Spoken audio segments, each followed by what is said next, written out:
ತಿಳ್ಕೊಂಡ್ವಿ. ಜೊತೆಗೆ ಸಂಧಿನಲ್ಲಿ ಕನ್ನಡ ಸಂಧಿ ಮತ್ತೆ ಕನ್ನಡ ಸಂಧಿಗಳಲ್ಲಿ ಲೋಪ ಸಂಧಿ ಬಗ್ಗೆ ತಿಳ್ಕೊಂಡಿದ್ವಿ, ಹೌದಲ್ವಾ? ಈಗ ನಾನು ಕೇಳಿದವರು ಸಂಧಿ ಅಂದ್ರೆ ಏನು ಅಂತೇಳಿ ಹೇಳ್ಬೇಕು. ಸಂಧಿ ಅಂದ್ರೆ ಏನು ಹೇಳಮ್ಮ? ಸಂಧಿ ಅಂದ್ರೆ ಏನು? ಸಂಧಿ ಅಂದರೆ ಎರಡು ಅಕ್ಷರಗಳು ಕಾಲ ವಿಳಂಬವಾಗದಂತೆ ಕೂಡುವುದಕ್ಕೆ ಸಂಧಿ. ಎರಡು ಅಕ್ಷರಗಳು ಕಾಲ ವಿಳಂಬವಿಲ್ಲದೆ ಸೇರುವುದೇ ಸಂಧಿ ಅನ್ನೋದನ್ನ ತಿಳ್ಕೊಂಡ್ವಿ.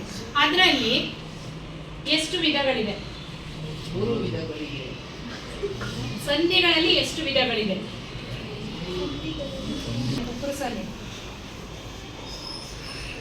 ಸಂಧಿಗಳಲ್ಲಿ ಈಗ ಎಷ್ಟು ವಿಧಗಳಿದೆಯಮ್ಮ? ಎರಡು ವಿಧಗಳಿದೆ. ಯಾವ್ಯಾವುದದು? ಕನ್ನಡ ಸಂಧಿಗಳು ಮತ್ತೆ ಸಂಸ್ಕೃತ ಸಂಧಿಗಳು. ನಾವು ಕನ್ನಡ ಸಂಧಿನಲ್ಲಿ ಅದರಲ್ಲಿ ಯಾವ ವಿಚಾರವನ್ನ ಇಂದಿನ ತರಗತಿಯಲ್ಲಿ ತಿಳ್ಕೊಂಡಿದ್ವಿ? ಲೋಪ ಸಂಧಿಯ ಬಗ್ಗೆ ತಿಳ್ಕೊಂಡಿದ್ವಿ. ಲೋಪ ಸಂಧಿ ಅಂದ್ರೆ ಏನು? ಹಾಗಾಗಿ ಲೋಪ ಸಂಧಿ ಅಂದ್ರೆ ಏನು?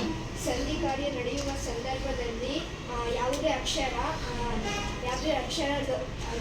ಒಂದು ಪೂರ್ವಬರದ ಅಂತ್ಯ ಅಕ್ಷರದಲ್ಲಿ ಅದು ಲೋಪವಾದರೆ ಅದನ್ನು ಲೋಪ ಸಂಧಿ ಎಂದು ಕರೆಯುತ್ತಾರೆ. ನನಗೆ ಪರಿಪೂರ್ಣವಾಗಿ ವಾಕ್ಯದ ರಚನೆ ಬೇಕು.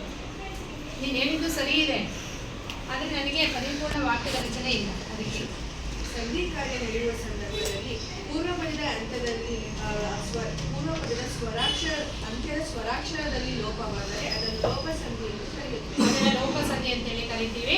ಗೊತ್ತಾಯ್ತು. ಇವಾಗ ಲೋಪ ಸಂಧಿಗೆ ಒಂದು ಉದಾಹರಣೆ ಹೇಳಪ್ಪ. ಲೋಪ ಸಂಧಿಗೆ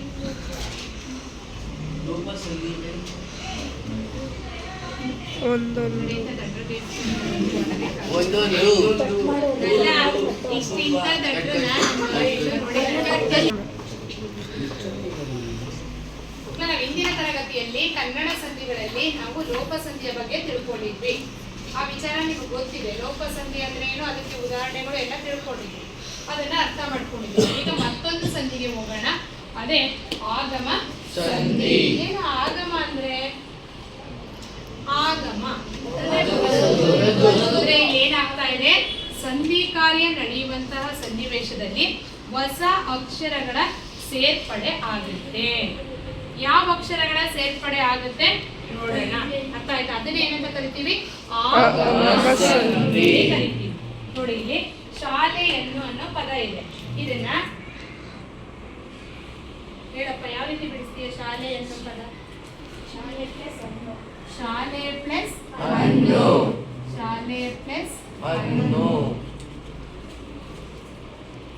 ಅನಂತರ ಎರಡನೇ ಪದ ನೀನು ಹೇಳಪ್ಪ. ಮನೆ ಪ್ಲಸ್ ಅನ್ನು. ಮನೆ ಪ್ಲಸ್ ಅನ್ನು.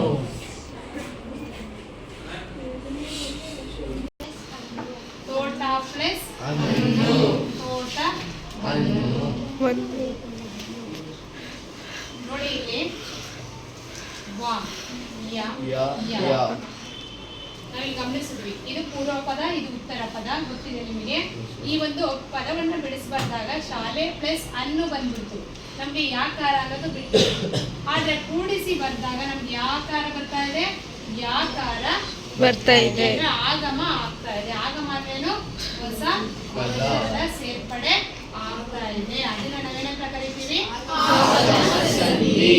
ಸಂಧಿ ಕಾರ್ಯ ನಡೆಯುವ ಸಂದರ್ಭದಲ್ಲಿ ಯಾಕಾರ ಅಥವಾ ವಾಕಾರ ಆಗಮವಾದರೆ ಅದೇ ಆಗಮ ಸಂಧಿ. ನೋಡೋಣ. ಸಂಧಿ ಕಾರ್ಯ ನಡೆಯುವ ಸಂದರ್ಭದಲ್ಲಿ ಯಾಕಾರ ಅಥವಾ ವಾಕಾರ ಆಗಮವಾದರೆ ಅದೇ ಆಗಮ ಸಂಧಿ. ಮುಂದಿನ ತರಗತಿಯಲ್ಲಿ ನಾವೇನ್ ತಿಳ್ಕೊಳ್ಳೋಣ? ಆಗಮ